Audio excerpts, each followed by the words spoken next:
Star Tamil செய்திகள். முதலில் தலைப்புச் செய்திகள்.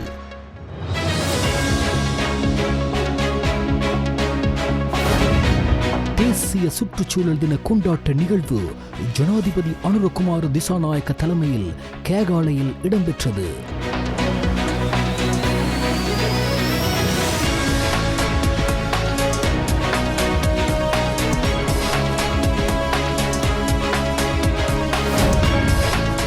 அரசாங்கமாகவும் பொதுமக்களாகவும் கிளீன் ஸ்ரீலங்கா வேலை திட்டத்துடன் இணைந்து செயற்படுவதன் மூலம் பிளாஸ்டிக் உபயோகத்தினால் எமது சூழல் அழிவுக்குள்ளாவதை துரிதமாக தடுக்க முடியும். பிரதமர் கலாநிதி அர்னி அமரசூரிய தனது சுற்றாடல் தின செய்தியில் தெரிவிப்பு.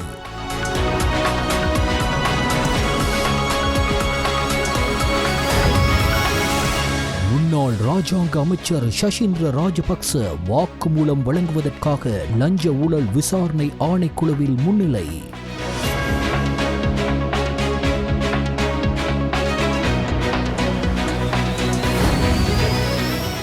முன்னாள் அமைச்சர் துமிந்த திசாநாயக்கவுக்கு விளக்கமறியல் நீடிப்பு.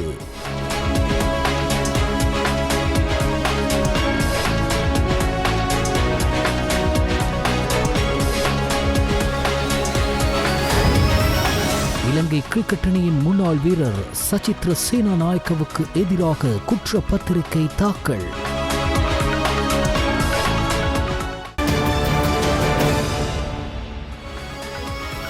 உள்நாட்டுச் செய்திகள். அரசு ஊழியர்கள் பழைய பழக்க வழக்கங்களை கைவிட்டு புதிய பழக்க வழக்கங்களை தழுவ வேண்டிய நேரம் வந்துவிட்டதாகவும் அவ்வாறு மாறாவிட்டால் தனது அரசாங்கம் மாற்றங்களை செய்ய தயாராக இருப்பதாகவும் ஜனாதிபதி அனுரகுமார திசாநாயக்க தெரிவித்தார். இன்று முற்பகல் கேகாலையில் நடைபெற்ற உலக சுற்றாடல் தின நிகழ்வில் பங்கேற்ற போதே அவர் இதனை தெரிவித்தார். பிளாஸ்டிக் பயன்பாட்டை தவிர்ப்போம், முக்கிய கருப்பொருளை முதன்மைப்படுத்தி முளைப்பதற்கு இடமளியோம் என்ற தொனிப்பொருளில் நடைபெற்ற இம்முறை உலக சுற்றாடல் தினத்தில் பல சாதகமான நடவடிக்கைகளை எடுக்க முடிந்ததில் மகிழ்ச்சி அடைவதாகவும் ஜனாதிபதி குறிப்பிட்டார். இந்நிகழ்வில் பந்துல பெத்தியாவின் வாழ்விடமானது சரணாலயமாக அறிவிக்கப்படல், நில்கல உள்ளிட்ட புதிய வனப்பகுதிகள் குறித்து 4 வர்த்தமானிகள் வெளியிடல், சூழல் நேய மாதிரி பாடசாலை மற்றும் பசுமை புகையிரத நிலையங்களை பாராட்டல் என்பன இடம்பெற்றன. பொதுவான தேசிய உணர்வின் மூலம் பூமியில் அமைதியை கட்டியெழுப்ப வேண்டிய பொறுப்பு தமது தலைமுறைக்கு உள்ளது என்பதையும், தேசிய ஒற்றுமையை உருவாக்க சுற்றாடலை பயன்படுத்த முடியும் என்பதையும் நான் இங்கு விளக்கினேன். நமது நாட்டின் அழகிய சுற்றுச்சூழல் அமைப்பை அளித்த துயரத்திற்கு இந்த நாட்டின் அரசியல் அதிகாரத்தின் செயல்கள் காரணமாக அமைந்தன என்றும், அந்த சகாப்தத்தை நாம் முடிவுக்கு கொண்டு வந்து விட்டோம் என்றும், அதன்படி தற்போது அதிகாரிகள் மாற வேண்டிய அவசியம் ஏற்பட்டுள்ளதாகவும் ஜனாதிபதி இதன்போது சுட்டிக்காட்டினார். சுற்றாடலை மீட்டெடுத்து எதிர்கால சந்ததியினருக்கு வழங்குவதற்கான பிரஜைகளின் பொறுப்பையும் இதன்போது ஜனாதிபதி நினைவு கூர்ந்தார். ஜனாதிபதி அலுவலகத்தில் சேவைகளை வழங்குவது தொடர்பான விசாரணைகள் மற்றும் முறைப்பாடுகளை தெரிவிப்பதற்காக ஜனாதிபதி அலுவலக வளாகத்திற்குள் நிறுவப்பட்ட உள்ளக அலுவல்கள் பிரிவு ஜனாதிபதியின் செயலாளர் கலாநிதி நந்திக சனத்குமார் நாயக்கவினால் நேற்று திறந்து வைக்கப்பட்டது.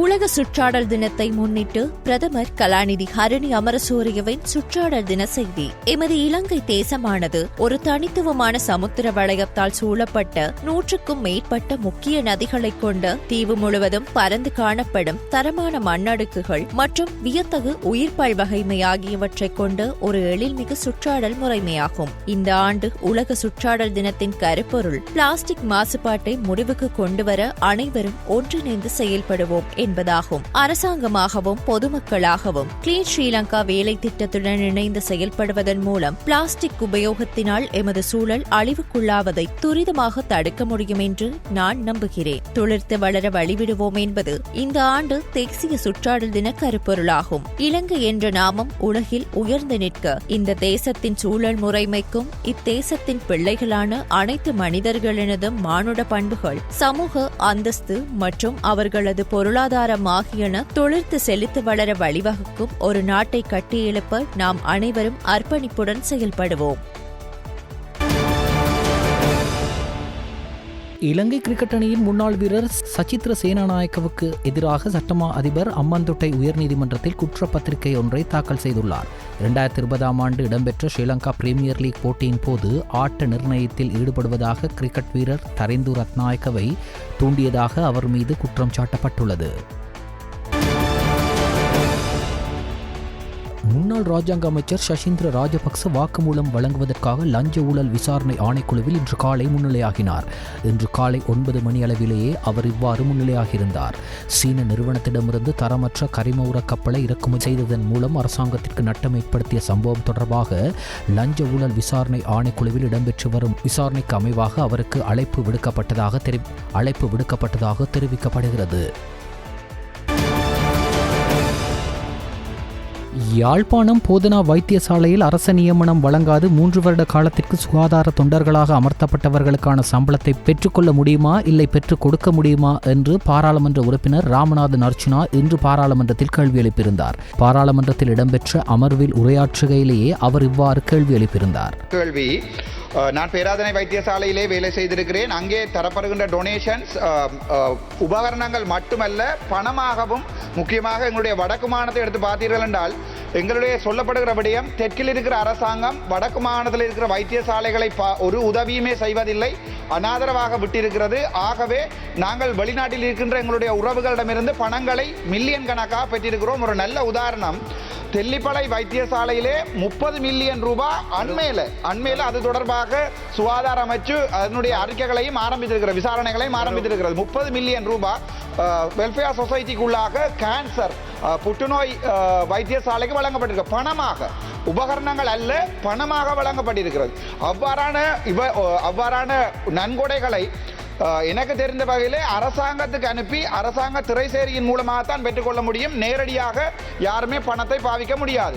அந்த 30 லட்சம் ரூபா வழங்கப்பட்ட 30 மில்லியன் வழங்கப்பட்ட அந்த புத்தகம் இப்போது அங்கே இருக்கிற டிரெக்டருடைய கைக்கு எடுக்கப்பட்டிருக்கிற ஒரு தனி வங்கி கணக்கொன்றை ஆரம்பித்து வெளிநாட்டில் இருந்து பணத்தை எடுத்து ஒரு வைத்தியர், கிருசாந்தி என சொல்லப்படுகின்ற வைத்தியர் தானே அந்த வைத்தியசாலையிலே எல்லாத்தையும் செய்கிறார். வைத்திய அதிகாரி இருக்கத்தக்கனையாக அதை சுகாதார அமைச்சு இப்போது அதனுடைய விசாரணைகளை ஆரம்பித்திருக்கிறது. அதே நேரம் அந்த பண மோசடி தொடர்பாக லஞ்ச ஊழல் ஆணைக்குழுவிடம் நான் அதனுடைய முறைப்பாட்டை செய்திருக்கிறேன். சாரதி அனுமதி பத்திரங்களில் கூட மோசடி நடப்பதாக பாராளுமன்ற உறுப்பினர் ஸ்ரீநேசன் இன்று பாராளுமன்றத்தில் தெரிவித்தார். வாகனங்களை இறக்குமதி செய்கின்ற விடயம், உதிரி பாகங்களை பெறுகின்ற விடயம், உள்நாட்டு கடைகளில் விற்பனை செய்கின்ற விடயம், இவ்வாறு அதே போன்று ரூட் பெர்மிட்டுகளை பெற்றுக் கொள்கின்ற விடயம் அனைத்திலும் மோசடிகள் நடைபெற்றிருக்கின்றன. இந்த சாரதிகளுக்கு அனுமதி பத்திரம் வழங்குகின்ற விடயத்தில் கூட முறையான பரிசோதனைகள் செய்யப்பட்டுத்தான் வழங்கப்படுகின்றனவா என்ற கேள்வியும் கூட இருக்கின்றன. எனவே முறையான பயிற்சி மூலமாக அந்த அனுமதி பத்திரத்தை பெறாமல் கையூட்டுகள் மூலமாக அந்த அனுமதி பத்திரத்தை பெறுவதும் இந்த விபத்துகளுக்கு முக்கியமான காரணங்களாக அமைந்திருக்கின்றன. அதேவேளை எங்களுக்கு தெரிய வேண்டும், இந்த 3 வகையான போக்குவரத்து சேவைகள் இருக்கின்றன. ஒன்று தரைவழி பாதை போக்குவரத்து, நீர்வழி பாதை போக்குவரத்து, அடுத்தது ஆகாய மார்க்கமான போக்குவரத்து என்று இருக்கின்றது. இதில் குறிப்பாக சொல்லப்போனால் இந்த போக்குவரத்தோடு தொடர்பட்டதாக இருப்பது இந்த வீதிகள் பற்றிய விடயம். கடந்த காலத்தில் இந்த வீதிகள் அமைக்கின்ற விடயத்தில் 5 வீதம், 10 வீதம், 15 வீதம், 20 வீதம் என்றெல்லாம் வீதிகள் அமைக்கப்படுகின்றனவோ தெரியாது. ஆனால் கமிஷன் பெறுகின்ற ஒரு பாரம்பரியத்தை இந்த வீதி அபிவிருத்தி அதிகார சபைகளுக்கூடாக அறியக்கூடியதாக இருந்தது. விளக்கமறியலில் வைக்கப்பட்டுள்ள முன்னாள் அமைச்சர் துமிந்த திசாநாயக்க கல்கிசை நீதவான் நீதிமன்றத்தில் இன்று ஆஜர்படுத்தப்பட்டார். கொழும்பில் உள்ள சொகுசு தொடர்மாடி குடியிருப்பு ஒன்றில் நிறுத்தி வைக்கப்பட்டிருந்த காரில் இருந்த பெண்ணிடமிருந்து தங்கமுலாம் பூசப்பட்ட T56 ரக துப்பாக்கி ஒன்று போலீசாரால் கைப்பற்றப்பட்டது. இது தொடர்பில் போலீசாரால் மேற்கொள்ளப்பட்ட விசாரணைகளின் அடிப்படையில் முன்னாள் அமைச்சர் துமிந்த திசாநாயக்க கொழும்பு பம்பலப்பட்டி பிரதேசத்தில் வைத்து மே மாதம் 23ஆம் தேதி கைது செய்யப்பட்ட நிலையில் நீதிமன்றத்தில் ஆஜர்படுத்தப்பட்ட பின்னர் அவரை விளக்கமறியலில் வைக்க நீதிமன்றம் உத்தரவிட்டிருந்தது. இதனை அடுத்து சிறைச்சாலையில் தடுத்து வைக்கப்பட்டிருந்த துமிந்த திசாநாயக்க சுகயீனம் காரணமாக மே மாதம் 25ஆம் தேதி சிறைச்சாலை வைத்தியசாலையில் அனுமதிக்கப்பட்ட நிலையில் பின்னர் மே மாதம் 28ஆம் தேதி மீண்டும் மெகசின் சிறைச்சாலைக்கு மாற்றப்பட்டதை அடுத்து தொடர்ந்து விளக்கமறியலில் வைக்கப்பட்டுள்ளமை குறிப்பிடத்தக்கது. குச்சிவெளி பகுதியில் சட்டவிரோத மீன்பிடி நடவடிக்கைகளில் ஈடுபட்டிருந்த மீன்பிடி கப்பலை சோதனையிடச் சென்ற கடற்படை கப்பலை தாக்க பல படகுகளை கொண்ட ஒரு ஒழுங்கமைக்கப்பட்ட குழு முயன்றபோது ஏற்பட்ட துப்பாக்கிச் சூட்டில் மீனவர் ஒருவர் காயமடைந்துள்ளார். துப்பாக்கிச் சூட்டில் காயமடைந்த மீனவரும் தாக்குதலுக்கு இலக்கான 2 கடற்படை வீரர்களும் திருகோணமலை வைத்தியசாலையில் சிகிச்சை பெற்று வருகின்றனர். இந்த சம்பவம் குறித்து விரிவான மற்றும் முறையான விசாரணை தொடங்கப்பட்டுள்ளதாக கடற்படை தெரிவித்துள்ளது. நாட்டின் கடல் எல்லைக்குள் சட்டவிரோத மீன்பிடியில் ஈடுபடும் மீனவர்கள் மற்றும் படகுகளை கைப்பற்ற கடற்படை தொடர்ந்து நடவடிக்கைகளை மேற்கொண்டு வருகிறது. திருகோணமலை குச்சிவெளி கடல் பகுதியில் நேற்று முன்தினம் இரவு 7 மணி அளவில் கடற்படை கப்பலால் விசேட சுற்றிவளைப்பு நடவடிக்கை மேற்கொள்ளப்பட்டது.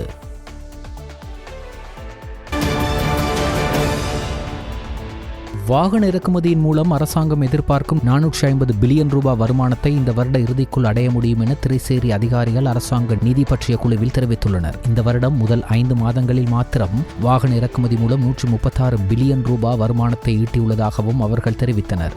சுங்கப்பிரிவில் இருந்து சர்ச்சைக்குரிய 323 கொள்கலன்கள் விடுவிக்கப்பட்டது தொடர்பாக விசாரணை குழுவின் அறிக்கை அடுத்த வாரம் சமர்ப்பிக்க திட்டமிடப்பட்டுள்ளதாகவும் இதன்போது தெரியவந்துள்ளது.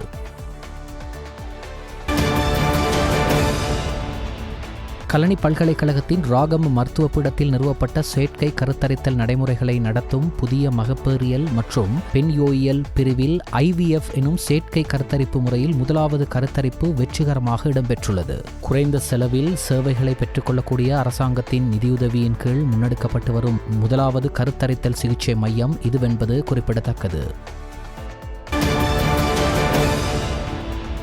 கம்பஹாவில் ஜாயல பிரதேசத்தில் உள்ள வனப்பகுதியில் சட்டவிரோத மதுபான உற்பத்தியில் ஈடுபட்ட சந்தேக நபர் ஒருவர் மேல் மாகாண வடக்கு போலீஸ் குற்றத்தடுப்பு பிரிவினரால் கைது செய்யப்பட்டுள்ளார். மேல் மாகாணத்தின் வடக்கு போலீஸ் குற்றத்தடுப்பு பிரிவினருக்கு கிடைத்த தகவலின் பேரில் மேற்கொள்ளப்பட்ட சுற்றிவளைப்பில் கைது செய்யப்பட்டவர் ஜாயல ஏக்கல பிரதேசத்தில் வசிக்கும் 33 வயதுடையவர் ஆவார். சந்தேக நபரிடமிருந்து 937 லிட்டர் 500 மில்லி லிட்டர் சட்டவிரோத மதுபானம் கைப்பற்றப்பட்டுள்ளன. இது தொடர்பான மேலதிக விசாரணைகளை மேல் மாகாணத்தின் வடக்கு போலீஸ் குற்றத்தடுப்பு பிரிவினர் மேற்கொண்டு வருகின்றனர்.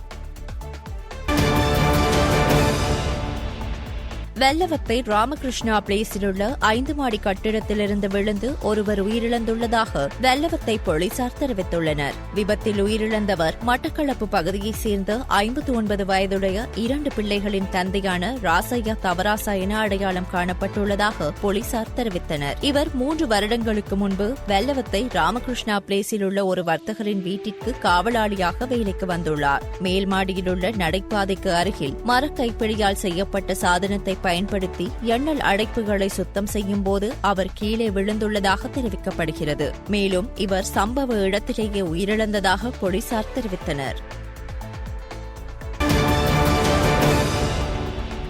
கணேமுள்ள சஞ்சீவ கொலை சம்பவம் தொடர்பாக கைது செய்யப்பட்டு விளக்கமறியலில் வைக்கப்பட்டுள்ள துப்பாக்கி சூடு நடத்தியதாக நம்பப்படும் சமிது தில்ஷான் பியூமங்க என்ற சந்தேக நபர் கொழும்பு நீதவான் நீதிமன்றத்தில் நடைபெற்ற அடையாள அணிவகுப்பில் ஆஜர்படுத்தப்பட்டார். பூசா சிறைச்சாலையில் தடுத்து வைக்கப்பட்டுள்ள சந்தேக நபர் பலத்த பாதுகாப்பு ஏற்பாடுகளுக்கு மத்தியில் கொழும்பு நீதவான் நீதிமன்றத்தில் ஆஜர்படுத்தப்பட்டார். அடையாளம் காண 2 சாட்சிகள் ஆஜர்படுத்தப்பட்டனர். ஆனால் அவர்கள் சந்தேக நபரை அடையாளம் காணவில்லை என்று தெரிவிக்கப்பட்டது. பின்னர் சந்தேக நபர் பலத்த பாதுகாப்பு ஏற்பாடுகளுக்கு மத்தியில் கொழும்பு தலைமை நீதவான் தனுஜா லக்மாலியின் உத்தியோகபூர்வ அறையில் ஆஜர்படுத்தப்பட்டார். சந்தேக நபரை இந்த மாதம் 6ஆம் திகதி வரை விளக்கமறியலில் வைக்குமாறும் அன்றைய தினம் சந்தேக நபரை ஸ்கைப் மூலம் நீதிமன்றத்தில் ஆஜர்படுத்தவும் உத்தரவிட்டார்.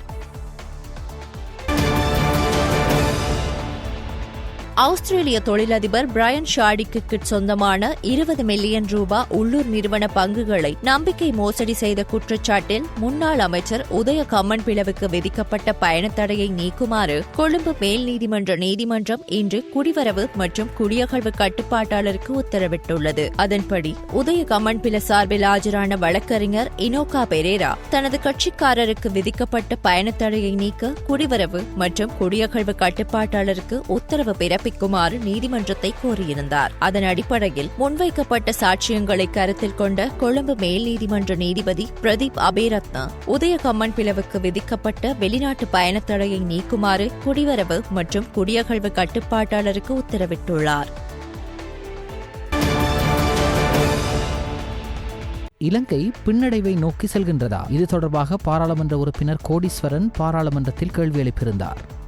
இன்றைய இந்த ஊழல் எதிர்ப்பு சட்டம் மூலமானது உண்மையான சிறந்தொரு சட்டம் மூலம், ஏற்கனவே இருந்த அரசாங்கத்தினாலே கொண்டு வரப்பட்ட சட்டம் மூலம் என்றாலும் இந்த சட்ட மூலத்திலே சில திருத்தங்களை கொண்டு வந்து இதனை நடைமுறைப்படுத்த வேண்டிய ஒரு சிறப்பு இருக்கின்றது. போதைப் பொருளை விற்பனை செய்கின்றவர்கள், தரகர்கள் விசேடமாக மாணவர்களை மையப்படுத்தி மாணவர்களை அளிக்கின்ற நோக்கத்தின் அடிப்படையிலே இலகுவாக அந்த மாணவர்களின் வயதெல்லையை கருத்தில் கொண்டு அவர்கள் கூடுதலாக அந்த போதைப் பொருள்களை விற்பனை செய்கின்றார்கள். உடந்தையாக சில அதிகாரிகள், சில போலீசார் இருப்பதை நாங்கள் அவதானிக்க கூடியதாக இருக்கின்றது. நீங்கள் தனிநபருக்கு அவர்களுக்கு ஊழலுக்கு எதிராக, சொத்துக்கள் சேகரிப்பதற்கு எதிராக, இந்த நாட்டுக்கு எதிராக செயற்படுகின்ற செயற்பாட்டுக்கு எதிராக சட்ட நடவடிக்கை எடுக்க வேண்டும், அவர்களுக்கான தண்டனை வழங்கப்பட வேண்டும் என்று நீங்கள் சொல்லுகின்றீர்கள். உண்மையாக நியாயமாக ஏற்றுக்கொள்ளப்பட வேண்டிய ஒரு விடயமாகத்தான் இருக்கின்றது. கட்டாயமாக இது செய்ய வேண்டும். அதே நேரம் அரசியல் கட்சிகளுக்கு வருகின்ற நிதி சம்பந்தமாகவும், அந்த நிதி எங்கே இருந்து வரப்பட்டிருக்கின்றது, அது எப்படி அந்த நிதி பயன்படுத்தப்படுகின்றது, எந்த நாட்டிலே இருந்து வருகின்றது, எந்த அமைப்புகளினாலே இந்த இலங்கையில் உள்ள அரசியல் கட்சிகளுக்கு, அங்கீகரிக்கப்பட்ட கட்சிகளுக்கு இந்த நிதி வந்திருக்கின்றது என்பதனை விசாரணை செய்வதற்கான எந்த ஒரு அமைப்பும் எந்த ஒரு செயற்பாடும் இல்லாத ஒரு நிலைதான் காணப்படுகின்றது. இந்த நாட்டிலே நடைபெறுகின்ற ஆட்சியை கவிழ்க்க வேண்டும் என்றால் வேறு நாடுகளிலிருந்து, வேறு சர்வதேச அமைப்புகளிடமிருந்து இந்த அரசியல் கட்சிகளுக்காக நிதி இங்கே கொண்டு வரப்படுகின்றது, மறைமுகமாக கொண்டு வரப்படுகின்றது. ஆகவே அந்த நிதியை வைத்து இந்த நாட்டிலே ஒரு குழப்பத்தை, பொருளாதார பின்னடைவை ஏற்படுத்துவதற்கான நடவடிக்கைகள் மேற்கொள்ளப்படுகின்றது, அல்லது அரசியல் மாற்றத்தை ஏற்படுத்துவதற்காக, அல்லது இந்த நாட்டை குழப்புவதற்காக முயற்சிகள் ஏற்படுகின்றது. ஆகவே இதனை விசாரணை செய்வதற்காக, இந்த கட்சிகளுக்கு வருகின்ற நிதியை பார்ப்பதற்காக, இதனை ஆராய்வதற்கான ஒரு சட்டம் மூலம் இந்த உயரிய சபையிலே கொண்டு வரப்பட வேண்டிய கடமைப்பாடு இருக்கின்றது. ஹஜ்ஜுக்கு செல்லுகின்ற பொழுது முஸ்லிம்களுக்கு ஹஜ் யாத்திரையை வர்த்தமானியிலே பிரசுரிக்கப்பட்டிருக்கின்றது. அதே போல் வாரணாசிக்கு செல்லுகின்ற இந்தியாவுக்கு செல்லுகின்ற பௌத்தர்களுக்கான அந்த ஜாத்திரையை அங்கீகரித்து வர்த்தமானியிலே பிரசுரிக்கப்பட்டிருக்கின்றது. அதே போல் கதிர்காம யாத்திரையர்கள் செல்லுகின்றவர்களை அங்கீகரித்து அதற்கான விடுமுறையை வழங்குவதற்காக வர்த்தமானியில் இந்த அரசு பிரசுரிக்க வேண்டும். இதனை மிக தாழ்மையுடன் இந்த அரசிடம் நான் தயவாய் கேட்டுக்கொள்ளுகின்றேன். இந்த அரசு கூடுதலான பட்டதாரிகளின் நியமனத்திலே கவனம் செலுத்த வேண்டும். அதே போல் பட்டதாரி இல்லாதவர்களுக்கும் அதன் நியமனங்கள், அவர்களுக்கான தகுதியான நியமனங்களை வழங்குங்கள். அப்படி இல்லை என்றால் அவர்களுக்கான சுயதொழில் வாய்ப்பை வழங்குவதற்கான இலகு அடிப்படையிலான குறைந்தளவான கடன் திட்டங்களை மேற்கொண்டு, அவர்களுக்கான பயிற்சிகளை மேற்கொண்டு, அவர்களுக்கான அந்த தொழில் வாய்ப்பை வழங்குவதற்கான நடவடிக்கையை நீங்கள் மேற்கொள்ள வேண்டும். அப்படி இல்லாவிட்டால் இந்த நாடு மீண்டும் மீண்டும் ஒரு பின்னடைவை நோக்கி நகர்கின்ற ஒரு நாடாகத்தான் இருக்கும். கூறி எனது உரையை முடித்துக் கொள்கின்றேன்.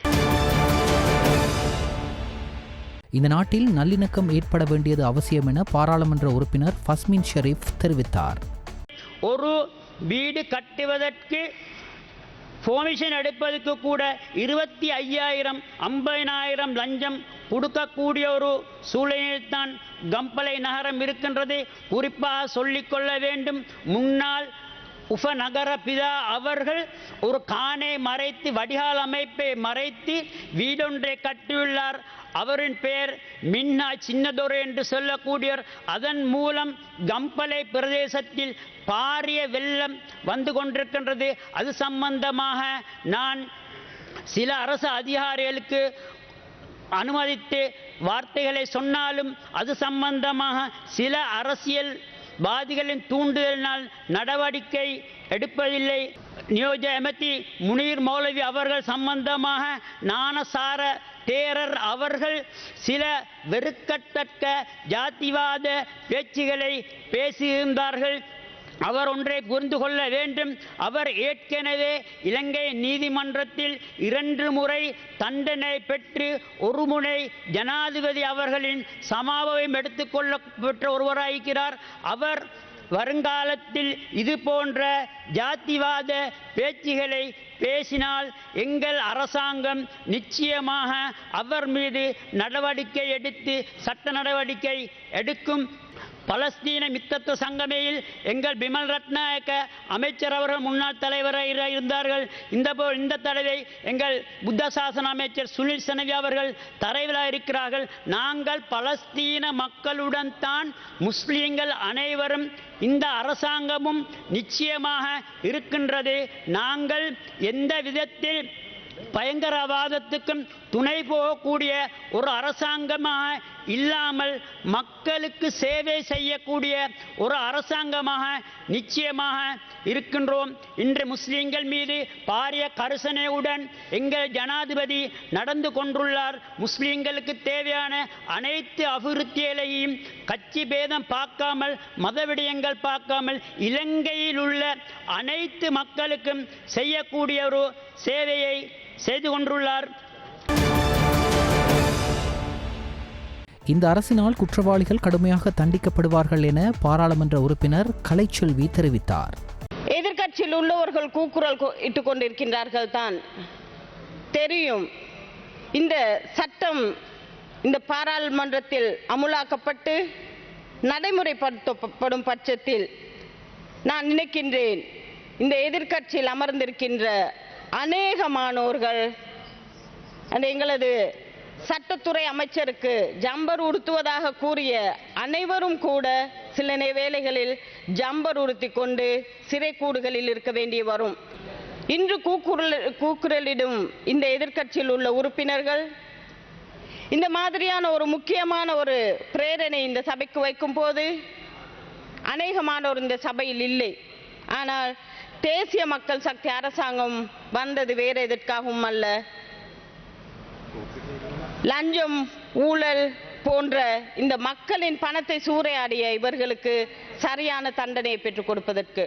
மக்களது எதிர்பார்ப்பு இருந்தது. மக்கள் 75 வருடங்களுக்கு பிறகு தேசிய மக்கள் சக்தி அரசாங்கத்தை கொண்டு வர வேண்டும் என்று தீர்மானிப்பவர்களாக இருந்தால் அதற்கு பிரதான காரணம் தான் இந்த நாட்டில் ஊழல், மோசடி என்பது. மக்களின் பணத்தை சூறையாடிய அனைவருக்கும் சரியான தண்டனை பெற்றுக் கொடுக்க வேண்டும். இப்போது இந்த பாராளுமன்றத்தில் தேசிய மக்கள் சக்தி களவெடுக்கின்றது, சூறையாடுகின்றது என்று சொன்ன ஒரு நபர் அடுத்த நாள் அதை வாபஸ் வாங்கிக் கொள்கின்றார். சுகாதார அமைச்சு தங்கள் பிரச்சினைகளுக்கு தீர்வு வழங்காததால் இன்று நாடு முழுவதும் உள்ள அனைத்து மருத்துவமனைகளிலும் மற்றொரு வேலைநிறுத்த போராட்டத்தை தொடங்கியுள்ளனர். இன்று காலை 8 மணி முதல் இந்த வேலைநிறுத்த போராட்டத்தில் ஈடுபடவுள்ளதாக நிறைவுகாண் மருத்துவ தொழில் வல்லுநர் கூட்டமைப்பு ஒன்றியத்தின் பொதுச் செயலாளர் சாணக தர்மவிக்ரம எச்சரித்திருந்தார். இருப்பினும் புற்றுநோய் மருத்துவமனை, மகப்பேறு மற்றும் சிறுவர் மருத்துவமனை, சிறுநீரக மருத்துவமனை மற்றும் மத்திய இரத்த வங்கி உள்ளிட்ட குறிப்பிட்ட நிறுவனங்கள் இந்த வேலை நிறுத்தத்தில் ஈடுபடவில்லை என்று கூறப்படுகிறது. விமான நிலையத்திற்கு வருகை தரும் மக்களுக்காக பொது போக்குவரத்து சேவையொன்றின் அத்தியாவசிய தேவையை பூர்த்தி செய்வதற்காக ஆரம்ப நடவடிக்கையாக விமான நிலையத்திலிருந்து கொழும்பு வரை தனியார் பஸ் சேவையொன்று ஆரம்பிக்கப்பட்டுள்ளது. இந்த பஸ் சேவையானது விமான நிலையத்திலிருந்து கொழும்பு வரை செல்வதுடன் 24 மணி நேர சேவையாக நடைமுறைப்படுத்துவதற்கும் தீர்மானிக்கப்பட்டுள்ளது. தற்போது தனியார் துறையின் பஸ் ஒன்றை சேவையில் ஈடுபடுத்துவதற்கு தீர்மானிக்கப்பட்டுள்ளதுடன் எதிர்காலத்தில் பயணப் பொதிகளை கொண்டு வரும் வசதிகளுடன் பஸ் சேவையொன்றை இந்த சேவைக்கு ஈடுபடுத்துவதற்கு எதிர்பார்ப்பதாகவும் பிரதி அமைச்சர் ஜனித ருவான் கொடிதுவக்கு தெரிவித்தார். 290 ரூபாய் கட்டணத்திற்கு கட்டுநாயக்காவிலிருந்து கொழும்பு நோக்கி அதிசொகுசு வசதிகளுடன் செல்வதற்கான வாய்ப்பு பயணிகளுக்கு கிடைத்துள்ளது. இடைவேளைக்கு பின்னர் செய்திகள் தொடரும். செய்திகள் தொடர்கின்றன. வெளிநாட்டு செய்திகள். IPL கிரிக்கெட் தொடரில் முதன்முறையாக கிண்ணத்தை வென்ற ராயல் சேலஞ்சர்ஸ் பெங்களூரு அணியின் வெற்றியை கொண்டாடுவதற்காக பெங்களூரில் ஆயிரக்கணக்கான மக்கள் ஒன்று கூடியதில் ஏற்பட்ட சனநெரிசலில் சிக்குண்டு உயிரிழந்தவர்களின் எண்ணிக்கை 11ஆக உயர்வடைந்துள்ளது. குறித்த சம்பவம் நேற்றைய தினம் இடம்பெற்றது. வெற்றி கொண்டாட்டத்தில் பங்கேற்கும் ரசிகர்களின் ஒன்று கூடலை சரியான முறையில் திட்டமிடாமை மற்றும் அதிகளவானோர் பங்கேற்பார்கள் என்ற விடயத்தில் அக்கறை செலுத்தாமையே இந்த அனர்த்தத்திற்கு காரணம் என குற்றம் சுமத்தப்பட்டுள்ளது. பெங்களூர் சின்னசுவாமி மைதானம் மற்றும் அதனை சுற்றியுள்ள பகுதிகளில் வெற்றி கொண்டாட்டத்தில் ஈடுபட ரசிகர்கள் முயற்சித்தனர். இந்நிலையில் சின்னசுவாமி மைதானத்திற்குள் செல்வதற்கு இலவச டிக்கெட்டுகள் விநியோகம் செய்யப்பட்டுள்ளது. குறித்த சனநெரிசலில் சிக்குண்டு 11 பேர் உயிரிழந்ததுடன் 47 பேர் காயமடைந்துள்ளனர். மூச்சு திணறல் காரணமாக இந்த உயிரிழப்புகள் ஏற்பட்டுள்ளதாக தெரியவந்துள்ளது. உயிரிழந்தவர்களில் 14 வயது சிறுமியொருவரும் உள்ளடங்குகின்றார்.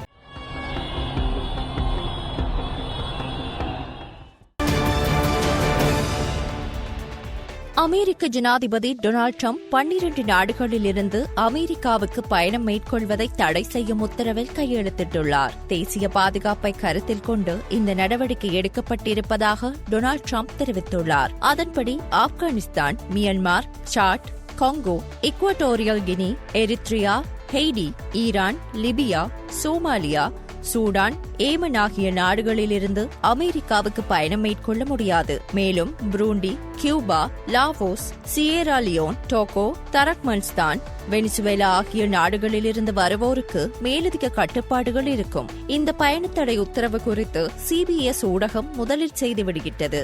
நமக்கு தீங்கு இழைக்க நினைப்போரை நமது நாட்டுக்குள் அனுமதிக்க மாட்டோம் என்று ட்ரம்ப் தனது எக்ஸ் தளத்தில் பதிவேற்றம் செய்யப்பட்ட ஒரு காணொலியில் குறிப்பிட்டுள்ளார். தடை விதிக்கப்பட்ட நாடுகள் இடம்பெறும் பட்டியலில் மாற்றங்கள் செய்யப்படலாம் என்றும் மேலும் பல நாடுகள் அதில் சேர்க்கப்படலாம் என்றும் அவர் தெரிவித்தார். பயணத்தடை உத்தரவு எதிர்வரும் திங்கட்கிழமை முதல் நடைமுறைக்கு வரும் என சர்வதேச ஊடகங்கள் செய்தி தெரிவித்துள்ளன. அமெரிக்கா எஃகு மற்றும் அலுமினியம் மீதான வரிகளை 50% இரட்டிப்பாக்கியுள்ளது. அமெரிக்க ஜனாதிபதி டொனால்ட் ட்ரம்ப் எஃகு மற்றும் அலுமினிய இறக்குமதிகள் மீதான வரிகளை 25% 50% இரட்டிப்பாக்கும் உத்தரவில் கையெழுத்திட்டுள்ளார். மார்ச் மாதத்திற்கு பிறகு உலோக இறக்குமதிக்கான வரிகள் அதிகரிக்கப்படுவது இது 2வது முறையாகும். கார் பாகங்கள் முதல் கொள்கலனில் அடைக்கப்பட்ட உணவு வரை அனைத்தின் விலைகளும் அதற்கேற்ப உயர வாய்ப்புள்ளது. இன்று முதல் அமலுக்கு வரும் இந்த நடவடிக்கை அமெரிக்க எஃகு தொழிலின் எதிர்காலத்தை பாதுகாக்க எடுக்கப்பட்டதாக ட்ரம்ப் கூறுகிறார். இருப்பினும் இந்த பாதுகாப்புகள் அமெரிக்காவிற்கு வெளியே உள்ள எஃகு உற்பத்தியாளர்களை பாதிக்கக்கூடும் என்று கூறப்படுகின்றது.